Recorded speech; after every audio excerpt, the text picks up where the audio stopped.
দিদি আমার চুলটা একটু ঠিক করে দাও না। চুল টেজে আবার কী করে ঠিক করব? না, একটু কালার করব ভাবছি। কেমন কালার? কালার করব, কিন্তু কালার যেন ঠিক করে বোঝা না যায়, মানে বেশি ডিপ না হয়। তাহলে কালার করার মানে কী হলো? না, কালার করতে ভালো লাগছে, ইচ্ছা হচ্ছে, কিন্তু কালারটা যেন বেশি ডিপ না হয়, তাহলে আমাকে বাড়ির থেকে বার করে দেবে। সবার কথা এরকম থাকে।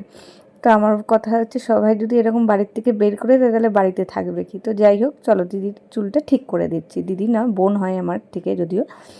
তো সে আমাকে আবদার করেছে, সেই মতো আমি চুলটাকে একটু কেটে দিয়েছি। কেটে দেওয়ার পর কালার করে দিয়েছি। এটা কিন্তু একদম লাইট ব্লন্ড কালার আছে। তো তোমরা হয়তো দেখতে পারবে না, এখান থেকে হয়তো স্পষ্ট বোঝা যাচ্ছে না, কিন্তু সেটা রোদ্দুরে গেলে ভালো বোঝা যায়।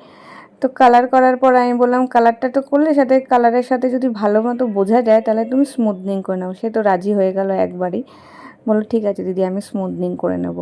তারপর ফাইনাল রেজাল্ট ছিল এইরকম। তোমরাই বলো, দেখে কেমন লাগছে? চুলটা ভালো লাগছে না খারাপ লাগছে?